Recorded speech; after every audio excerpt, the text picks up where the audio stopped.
So in this lesson, this is our first lesson in Unit 4. So we're starting off with this penny activity. Great job finding the dates, calculating sample means. This is a good demonstration of kind of what we would expect to see. When we had sample size 5, we kind of got a spread out sampling distribution. And then as we go up to sample of size 10, things start to get a little closer together. And then moving up to samples of size 25, even closer. So you've got less variation in the data set, or less spread. And there's also a shape that's starting to occur. Anybody? What shape? The bell curve, yeah, good job. Like the normal distribution is starting to appear from this data set.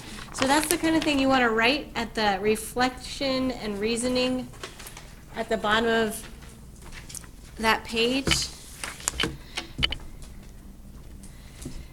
As the sample size increases,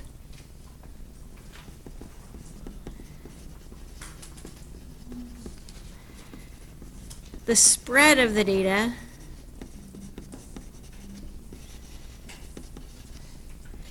decreases,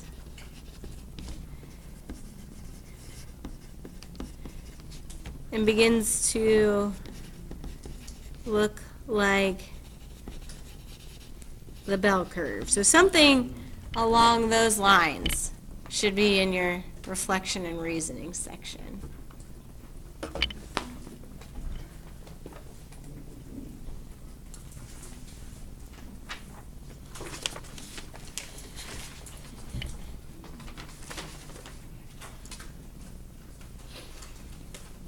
And then for our notes, guided notes. So this is, again, 7172 and from our textbook, the mean and the standard deviation of the sample mean. Goal today is to be able to approximate the population mean and the standard deviation using the process such as we use in the penny problem. So the first thing that we did was we created a sampling distribution of sample means.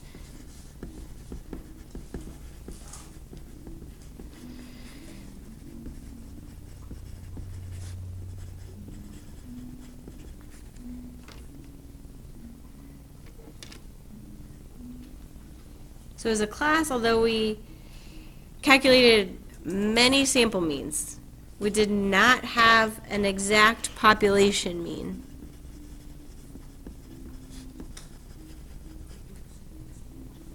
Because we did not have all possible sample means.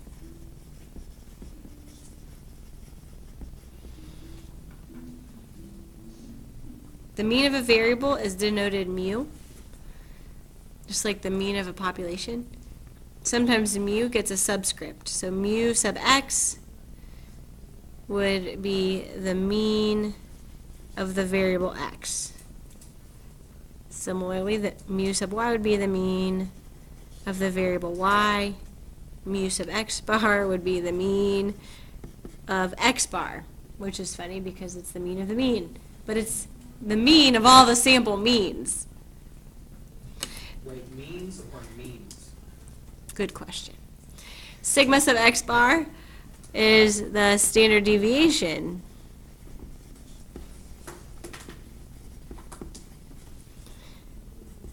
of all of your sample means. Another name for the standard deviation of the variable x bar is standard error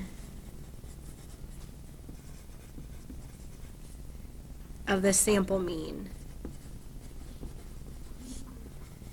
Standard error of the sample mean, because the standard deviation of x bar determines the amount of sampling error to be expected when a population mean is estimated by a sample mean.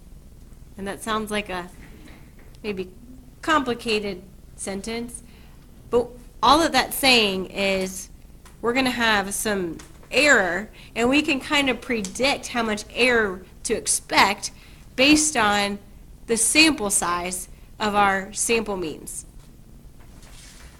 We'll take a look at some examples. Example 1, the mean of the sample mean. The heights of starting players, so the heights in inches of the 5 starting players on a men's basketball team are repeated in table 7.5. We've seen these before. Here the population is the 5 players and the variable is height. We look at very small populations for the purpose of being able to go through all these steps. Rarely would we ever see a population that is just size 5. So part A says determine the population mean. So add these all up, divide by 5, and someone, when you've got that answer, just shout it out. So for A, we're calculating mu. Good job, it's 80.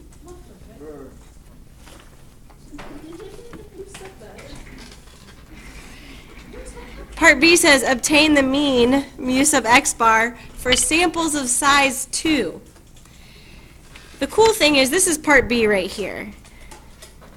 They've already given us all of the possible combinations of 2 basketball players. That's nice because you don't have to do that. Then what I'm going to do, so if A and B were here, that'd be 76 and 78. And if you average those two, I think it's pretty easy in your head. Just do 77. For the sake of time, I imagine you could do that process. So I'm just going to give you the averages real quick and then have you calculate the mean of the means.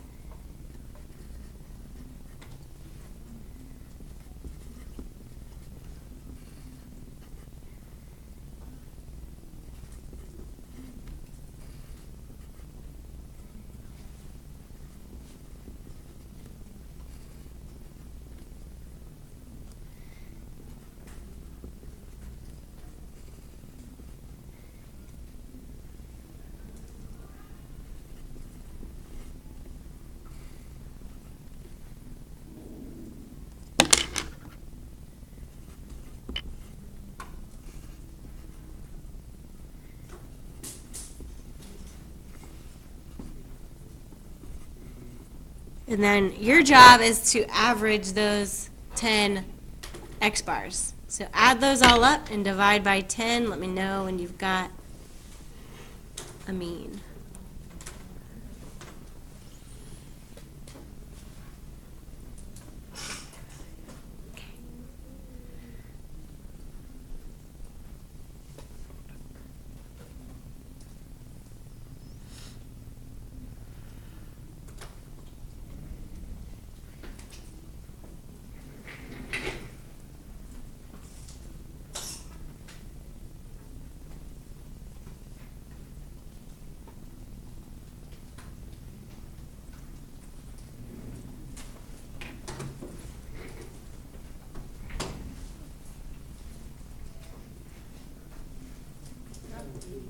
Woo!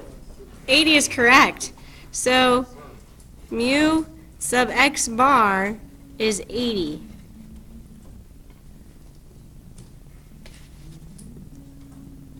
You see how they're the same thing? That's what I'm talking about. If you average all possible sample means of a given size, you will get the population mean. Then the question is asking, what are the chances that the sample mean will equal the population mean? So what are the chances that one of these equals this? So we're looking down this row and we're seeing, oh, here's 1 out of 10. So that's the second part.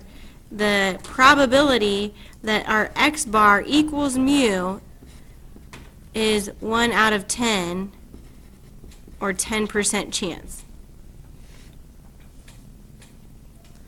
So you can see how our point estimate is not nearly as good as if we're taking a bunch of sample means. Finding a distribution is a much better way of getting closer to the actual population mean, which is the goal. Next, we're going to find the means. Again, here's the sample size is now 4. So in part D, obtain mu sub x bar of the variable x bar for sample of size, should say 4. And then we're going to verify this again. So for A, B, C, and D, if I averaged those 4 players, I would get 78.5. If I average the next 4, I get 79.75, 80.25, 80.5, and 81.0. Just go ahead and calculate those, average those 5. Jackson, you already did it? It is, good job. So again, we see mu sub x bar equals 80. And then it again is asking us, well, what is the probability here that our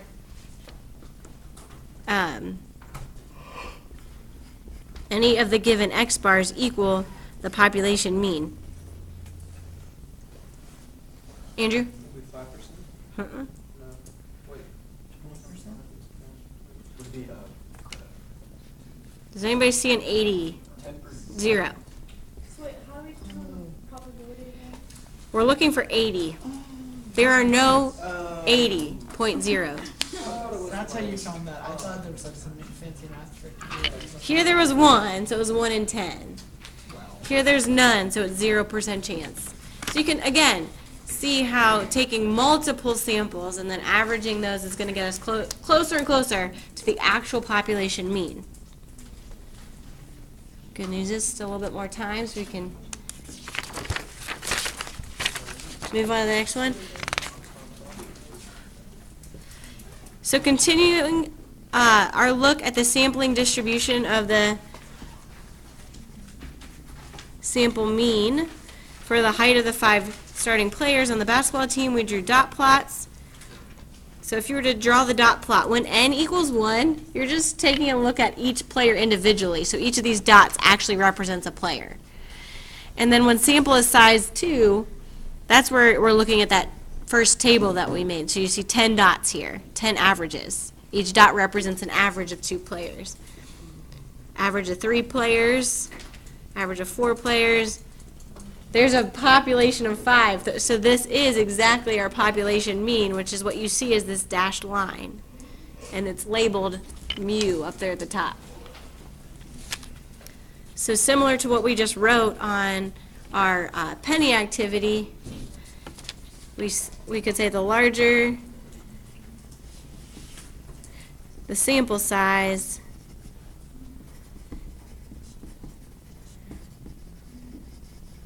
the smaller the sampling error.